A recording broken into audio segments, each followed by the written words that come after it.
এই পবিত্র আল কোরআনুল কারীমে চোরের বিচার আছে না নাই?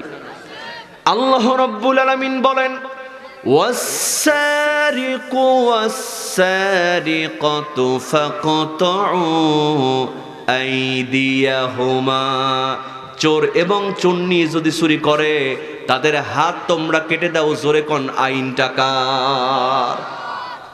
একজন চোরকে ধরে ঢাকা বাইতুল মুকাররমের সামনে ওয়াস-সারিকু ওয়াস-সারিকাতু ফাকতাউ আইদিয়াহুমা, এই আইনটা সংসদে পাশ করে ক্যামেরার সামনে, মিডিয়ার সামনে ওই চোরের যদি হাত কাটা হতো, বলেন তো চুরি করার সাহস কেউ পেত? বিশ্বাস করেন মুসলমান, একটা সপ্তাহ কোরআনের আইন যদি থাকে আর চোরের বিচার যদি হাত কাটা হয়, সমস্ত টিভি চ্যানেলের মধ্যে লাইভ অনুষ্ঠান করে যদি দেখানো হয়, মানুষ দরজা খোলা রেখে ঘুমাবে। চুরি করা তো দূরের কথা, অন্যের সম্পদের দিকে বাঁকা চোখে তাকানোর কেউ সাহস পেত না। দেখেন মুসলমান, এই কোরআন দ্বারা চুরি বন্ধ হয়েছে, জেনা বন্ধ হয়েছে, অন্যায় অপকর্ম সমাজ থেকে দূর হয়েছে। আমার ভাইয়েরা বলেন তো, এর প্র্যাকটিক্যাল প্রমাণ আমাদের সামনে আছে না নাই? হযরত আবু বকর রাদিয়াল্লাহু তাআলা আনহু কোরআন নামক সংবিধান দিয়ে রাষ্ট্র পরিচালনা করেন।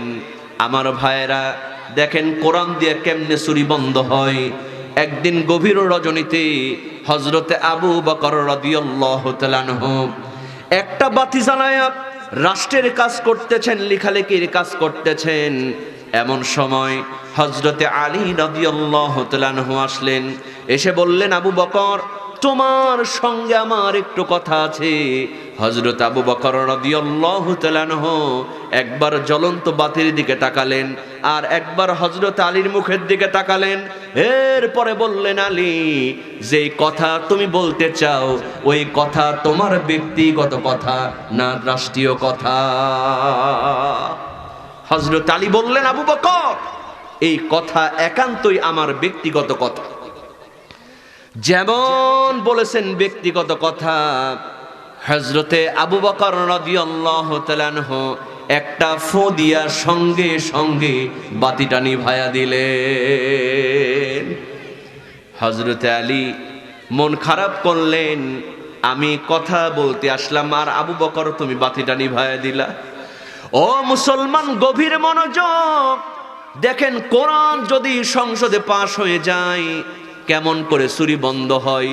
হযরত আবু বকর রাদিয়াল্লাহু তাআলা আনহু বললেন, আলী, তোমাকে কষ্ট দেওয়ার জন্য বাতি নিভায়া দেই নাই।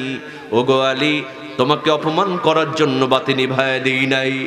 আলী রে, ওই বাতির মধ্যে যেই তেলটা কেনা আছে ওই তেলটা হলো রাষ্ট্রের টাকা দিয়া কেনা, জনগণের টাকা দিয়া কেনা।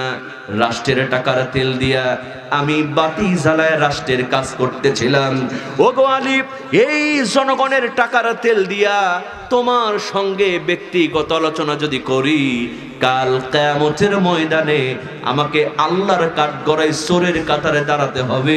জোরে জোরে কন্যা বাবা সুবহানাল্লাহ। আজও যদি বাংলাদেশের সকল এমপি মন্ত্রী, সকল চেয়ারম্যান মেম্বার জনগণের সম্পত্তিকে আমানত মনে করতো আর কোরআনটা সংসদের মধ্যে পাশ থাকতো, বিশ্বাস করেন মুসলমান, এমপি হওয়ার জন্য নমিনেশন টাকা দিয়া কিনা লাগতো না, উল্টা সরকার নিজে টাকা দিয়া আপনার বাড়িতে নমিনেশন পৌঁছে দিত। ঠিক কিনা বলেন? আহা, আজকে সব নেতাগুলি জানে এই কোরআনের আইন যদি পাশ হয়ে যায় এক সপ্তাহের মধ্যে সব দুর্নীতি বন্ধ হয়ে যাবে। কথা কোন ঠিক কিনা? কিন্তু ওরা চায় না কোরআনটা যেন সংসদে পাশ হোক, কারণ ওরা ভালো করেই জানে কোরআন ভালো জিনিস, কিন্তু মেয়ে কালা হোক ন্যাংরা হোক একটা হলেই হলো। খুঁজতে খুঁজতে পাশের গ্রামে আরেকটা মেয়ে দেখা গেল, বেটে কুৎসিত কদাকার চেহারা, কেউ তারে বিয়ে করতে চায় না। এখন মেয়ের পরিবারের বক্তব্য হলো ছেলে ন্যাংরা হোক কানা হোক একটা হলেই হলো। কথা কোন ঠিক কিনা? এখন এই অন্ধ যুবকের সঙ্গে কালো মেয়েটার বিয়ে হয়েছে, 3 বছর সংসার করেছে। কয় বছর? 3 বছর সংসার করার পরে হঠাৎ করে একদিন আপনাদের এই গৌরীপুর বাজারে মাইকিং হচ্ছে, চক্ষু শিবির, চক্ষু শিবির। আগামী শুক্রবার কুমিল্লা সদর হাসপাতালে চোখের ফ্রি চিকিৎসা দেয়া হবে, আপনারা সবাই আমন্ত্রিত। চক্ষু শিবির, চক্ষু শিবির। এরকম মাইকিং মাঝে মধ্যে হয় কি হয় না? এই অন্ধ যুবক ওই মাইকিং শোনার পরে বাড়িতে এসে বিবির ডাক দিয়া বলে, বিবি, এতদিন পর্যন্ত চোখের ভালো ডাক্তার দেখাতে পারি নাই টাকার অভাবে, আগামী শুক্রবার কুমিল্লা সদর হাসপাতালে চোখের ফ্রি চিকিৎসা করবে, ঢাকা থেকে বড় বড় ডাক্তার আসবে, আমার চোখটা আমি দেখাবো, আল্লাহ চাইতো আমার চোখটা ভালো হতেও পারে।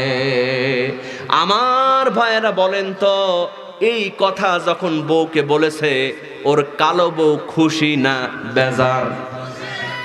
খুশি।